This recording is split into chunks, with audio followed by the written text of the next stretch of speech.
Perkenalkan, nama saya Aji Prakoso. Saya hakim dari Pengadilan Negeri Sampang, Madura. Jauh-jauh ke sini, mohon maaf kalau suara saya bergetar. Jauh-jauh ke sini kami ingin menghubungkan suara rekan-rekan hakim yang ada di penjuru seluruh Indonesia. Hari ini saya sampaikan bahwa telah 12 tahun negara abai terhadap kondisi hakim.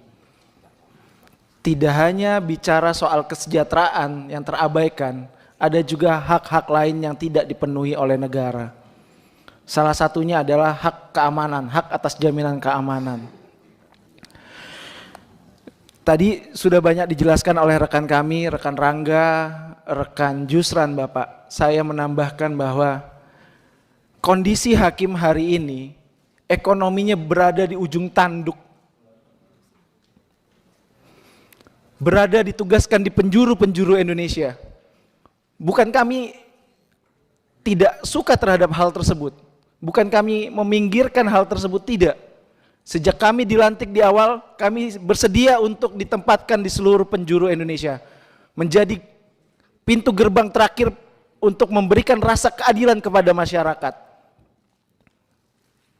Tapi kondisi inflasi selama 12 tahun, negara tidak hadir di sana.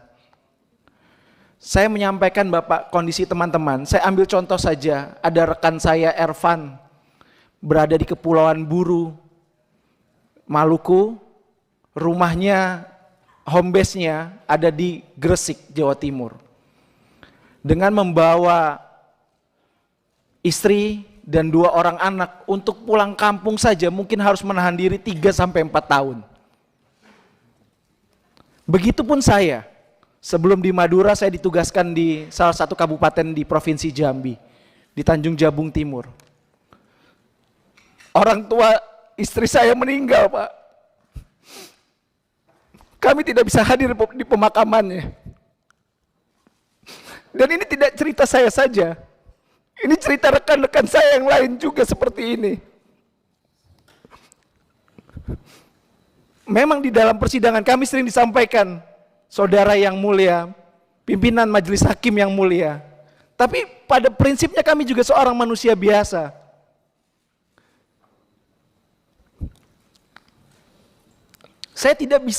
Kami tidak bisa untuk berada di pemakaman orang tua kami. Saya harus menghibur istri saya, karena orang tuanya meninggal. Ya orang tua saya juga. Dan menyampaikan permohonan maaf, bahwa kita tidak bisa pulang ke Denpasar pada saat itu.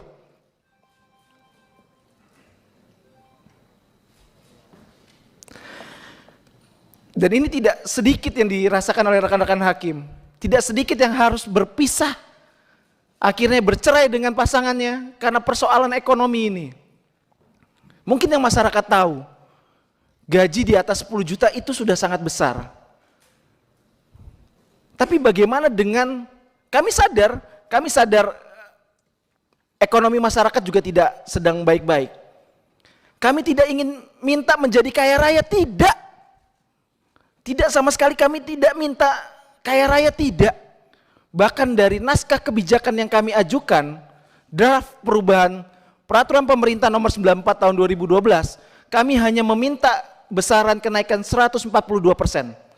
Tidak ada setengahnya dari 300% kenaikan gaji pegawai Kementerian Keuangan.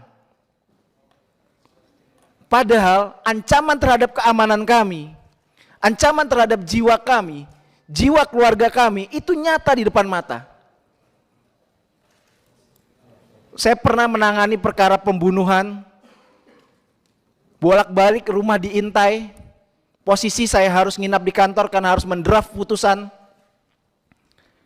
Istri dengan 3 orang anak kecil, tidak punya ART karena keterbatasan ekonomi, menyampaikan, ya rumah bolak-balik didatangi orang malam-malam, pintunya juga digedor. Ini kondisi nyata. Saya sampaikan, hubungi tetangga. Ini bukan cerita saya saja, tapi cerita rekan-rekan hakim yang ada di Indonesia. Kami tidak minta menjadi kaya raya, tidak.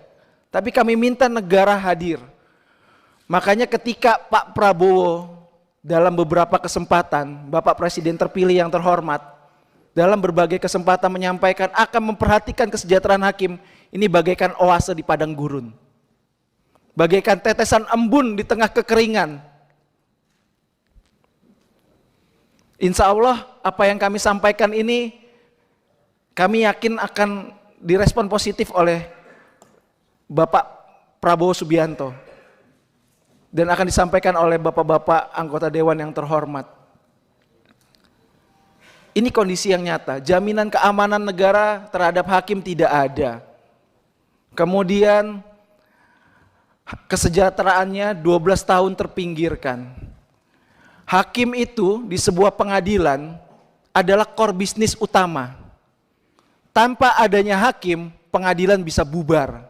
Itulah kekuasaan yudikatif. Tapi realitanya Bapak, hakim dengan masa kerja 0 tahun atau nanti adik-adik kami yang akan dilantik jadi hakim di tahun depan, itu penghasilannya akan lebih rendah dari arsiparis, peranata komputer. Itu akan lebih rendah. Padahal hakim adalah garda terdepan bagi pencari keadilan. Apakah kemudian ketika hakimnya mundur, pengadilan juga bubar kan? Otomatis karena core bisnis utama. Apa mau diganti jadi arsiparis negeri, arsiparis agama, atau arsiparis tata usaha negara? Begitu juga peranata komputer. Bukan kami mendiskreditkan pekerjaan yang lain, tapi itulah seharusnya kekuasaan kehakiman, hakim yang lebih dulu diutamakan. Kami sudah menyampaikan ini kepada pimpinan Mahkamah Agung juga, kemarin sudah kami sampaikan. Saya juga perwakilan yang bertemu dengan Pak Menteri Hukum dan HAM, Pak Supratman Andi. Tanggapannya dari Pak Supratman Andi sangat positif, akan membantu mengharmonisasi. Ini sebuah oase Pak, bagaikan oase di padang gurun. Kemudian lagi saya sampaikan bahwa tadi sudah dijelaskan, hakim ini sebenarnya, mohon maaf, jenis kelaminnya apa? Pegawai negeri sipil atau pejabat negara? Di Undang-Undang Aparatur Sipil Negara, hakim ditegaskan sebagai pejabat negara. Tetapi menyambung dari yang disampaikan Pak Jusran tadi, penggajiannya masih menggunakan mekanisme pegawai negeri sipil. Tahun 2018, oleh para senior kami, diajukan judicial review, dan dibatalkan status penggajian pegawai negeri sipil. Dan harusnya berdasarkan putusan HUM nomor 23 tahun 2018 harus dilaksanakan pemerintah paling lambat 90 hari. Kondisinya sekarang sudah 2127 hari sejak putusan itu diucapkan. Tapi kita masih menggunakan sistem penggajian pegawai negeri sipil. Artinya apa? Status penggajian kami ilegal Bapak. Bagaimana seorang hakim yang memberikan rasa keadilan setiap harinya di tengah-tengah masyarakat digaji secara ilegal? Ini kan sebuah ironi di negara hukum. Sangat ironi. Belum lagi bicara soal tunjangan kinerja. Kami setiap 3 bulan sekali mengisi namanya e-kinerja. Tapi ternyata tidak dapat tunjangan kinerja Bapak.